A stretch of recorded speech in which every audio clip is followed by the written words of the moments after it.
안녕하세요. 오늘 저희와 함께 살펴볼 자료는 천공스승이라는 분의 강연 내용 중 일부입니다. 네, 당신께서 보내주신 이 자료에는 인류 역사와 미래를 보는 상당히 독특한 관점이 담겨 있어요. 네, 그렇죠. 뭐 인류 발달 단계를 나눈다거나 세계대전의 의미, 그리고 특히 한글의 역할과 미래 사회에 대한 이야기까지 정말 흥미로운 주장들이 많습니다. 맞습니다. 자, 이 독특한 세계관 속으로 한번 들어가 보시죠. 네, 이 자료는 일단 인류 역사를 진화와 성장, 이 두 단계로 구분하고 시작하는데요. 진화와 성장. 네, 그리고 특정 역사적 사건들, 특히 세계대전이나 현대 한국, 또 한글이라는 문자에 아주 특별한 의미를 부여하고 있습니다. 우리가 일반적으로 배우는 역사관과는 좀 다른 접근이네요. 상당히 다르죠.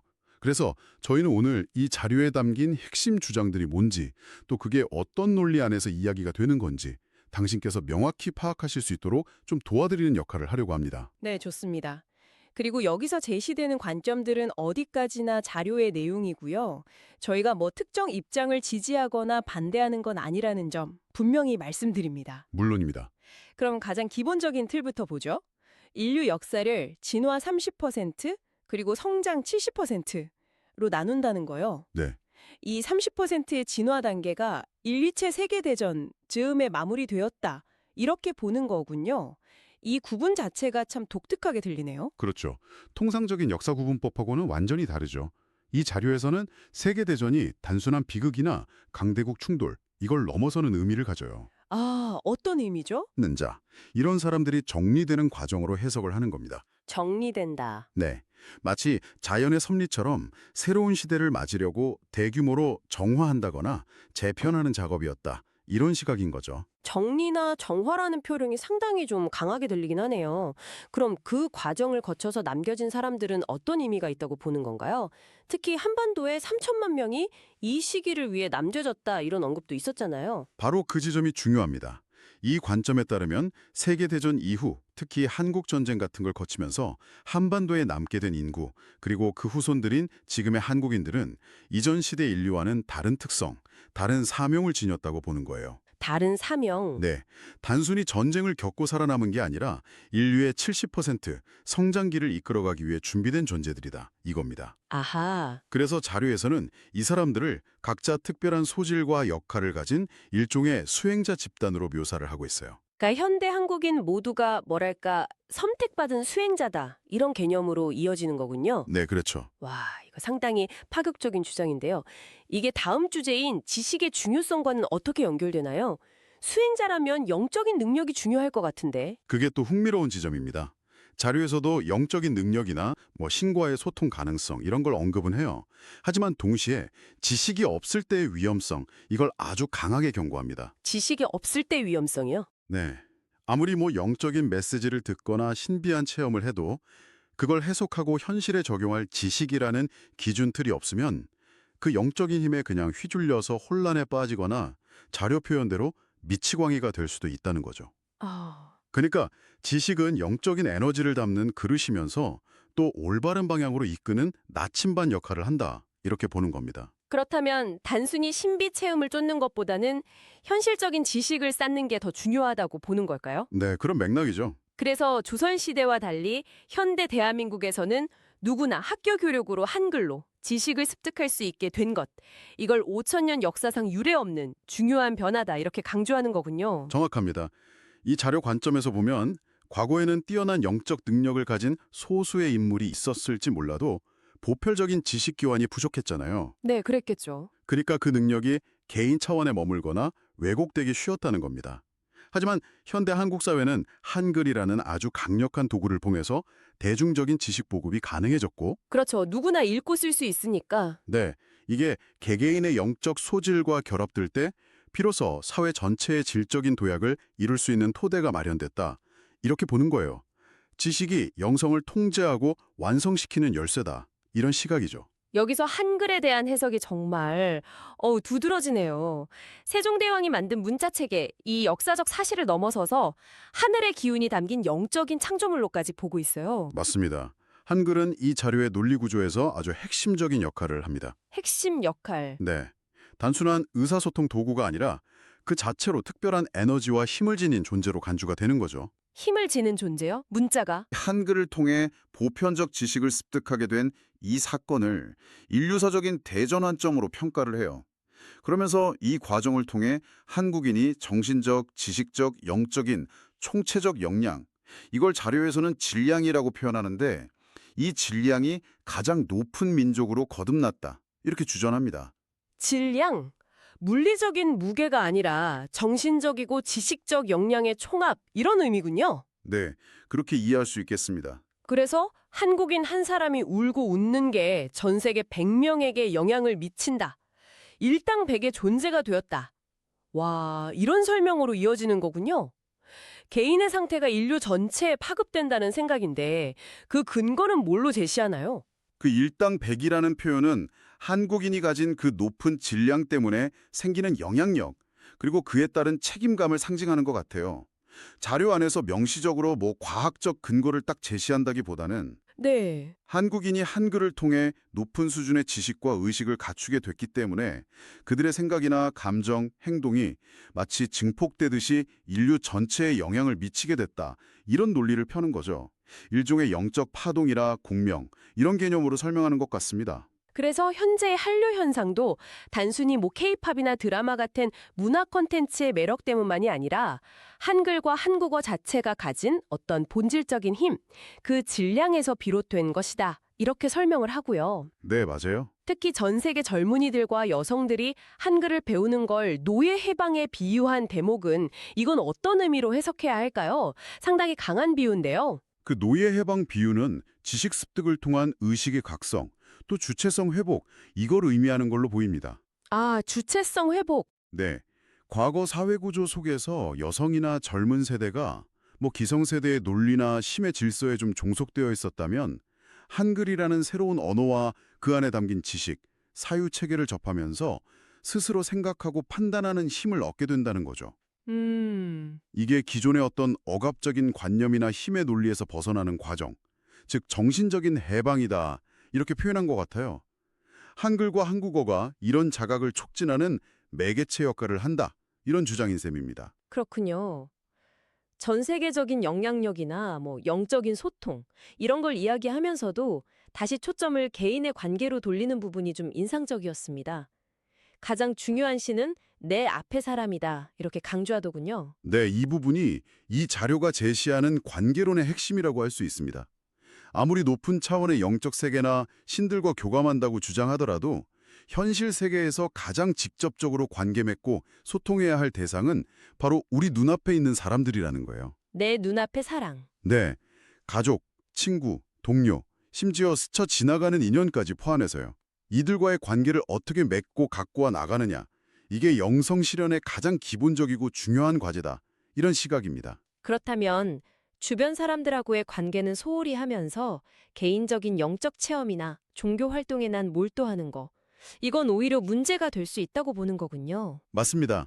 자료에서도 특정 종교인들이 자기들만의 세계에 갇혀서 사회와 불화하는 모습을 좀 비판적으로 언급하는 것 같았어요. 네, 그런 뉘앙스가 있죠. 이 관점에서는 현실의 인간관계를 소홀히 하는 영성 추구는 균형을 잃은 것으로 간주합니다. 내 앞에 있는 사람 또한 영혼을 가진 존귀한 존재, 어쩌면 신성을 내포한 존재로 보기 때문에 이들과 건강한 관계를 맺는 것 자체가 곧 신과의 만남이고 영적인 실천이다. 이렇게 보는 거죠. 아, 관계 자체가 영적 실천이다. 그렇죠. 육신을 가진 존재와의 현실적인 교류가 바탕이 안 된 영성은 좀 공허하거나 위험할 수 있다. 이런 경고이기도 하고요. 이런 관계의 중요성이 또 시대적인 변화와 맞물려서 설명되는 것 같아요. 2013년을 기점으로 개인적인 영적 수행의 시대는 끝나고 이제는 사람답게 바르게 사는 법을 공부해야 할 때다. 이렇게 선언하는데요. 수행과 공부, 이 둘의 차이는 구체적으로 뭘까요? 여기서 수행은 주로 개인의 내면적 깨달음이나 초능력 개발 혹은 특정 종교 의례 이런 걸 통해서 영적인 경지를 높이려는 노력을 의미하는 걸로 보입니다. 네, 개인적인 노력. 반면에 2013년 이후 중요해졌다고 하는 공부는 그런 개인 차원을 넘어서서 사회 속에서 다른 사람들과 어떻게 조화롭게 관계 맺고 서로에게 이로움을 주면서 더 나은 사회를 만들어갈 것인가, 이걸 배우고 실천하는 과정을 의미해요. 아, 사회적인 실천이군요. 네. 즉 관심의 축이 나 중심의 영성에서 우리 중심의 사회적 실천으로 이동한다, 이걸 강조하는 거죠. 아, 그래서 더 이상 뭐 신이나 영적인 힘에 이끌려 다니는 존재가 아니라 이제는 사람이 주체가 돼서 만물을 이끌어야 하는 만물의 영장이 되어야 한다. 이런 주장으로 연결되는 거군요. 맞습니다. 인간과 사람을 구분하는 지점도 흥미로운데요. 인간은 성장하는 동물이지만 사람이 되어야 비로소 만물의 영장이 된다. 이건 어떤 의미일까요? 네, 그 구분을 통해 이 자료는 성장의 단계를 제시하는 것 같아요. 인간은 아직 성장 과정에 있고 본능이나 개인적인 욕구, 사회 통념 이런 거에 의해 움직이는 존재를 의미한다면 네. 진정한 만물의 영장이 될 수 있다, 이런 이야기입니다. 결국 사회적 관계 속에서의 끊임없는 배움과 실천, 즉 공부를 통해 인간에서 사람으로 성장하는 것이 현 시대의 과제다, 이렇게 보는 겁니다. 자, 그럼 이제 이 자료가 제시하는 미래 전망으로 넘어가 보죠. 2025년부터는 모든 도파가 융합해야 하는 시대가 온다고 예측합니다. 여기서 도파란 구체적으로 뭘 의미하고 왜 융합해야 한다고 보는 걸까요? 여기서 도파는 특정한 종교나 사상, 철학, 학문 분파 등등 각자 고유한 논리와 체계를 가진 집단들을 좀 포괄적으로 지칭하는 용어입니다. 아, 여러 집단들. 네, 이 자료의 주장은 2025년 이후의 시대는 더 이상 개별 도파가 자기만의 진리를 주장하면서 폐쇄적으로 존재하는 걸 용납하지 않는다는 거예요. 인류가 직면한 문제들을 해결하고 진짜 평화를 이루려면 각 도파가 가진 지혜와 지식을 서로 공유하고 합쳐서 더 큰 차원의 이해와 해결책을 모색해야 한다, 이런 것이죠. 서로 합쳐야 한다. 네, 자기 논리에만 갇혀서 소통과 융합을 거부하는 집단은 자연스럽게 사회에서 소외되고 도태될 것이다, 이렇게 경고하기도 하고요. 그리고 이 거대한 융합과 미래 인류 평화의 중심에 또다시 한글이 등장합니다. 네, 또 한글이죠. 전 세계가 한글을 배우고 사용하게 되면서 인류가 자연스럽게 통합되고 그 결과 세종대왕은 세계적인 지도자로 추앙받게 될 것이다. 와, 정말 대담한 비전인데요. 그렇습니다. 한글은 이 자료의 미래 예측에서도 아주 핵심적인 역할을 담당합니다. 단순히 외국어로서 한국어를 배우는 현상을 넘어서는 거예요. 그 이상이다. 네, 한글 자체가 지닌 어떤 근원적인 통합의 힘, 하늘의 기운이라던가 높은 질량 같은 것이 전 세계 사람들의 의식을 하나로 묶는 구심점이 될 거라고 예측하는 겁니다. 의식을 하나로 묶는다. 네, 이를 통해서 언어와 문화 장벽이 허무어지고 인류는 자연스럽게 하나의 공동체로 나아가게 된다는 거죠.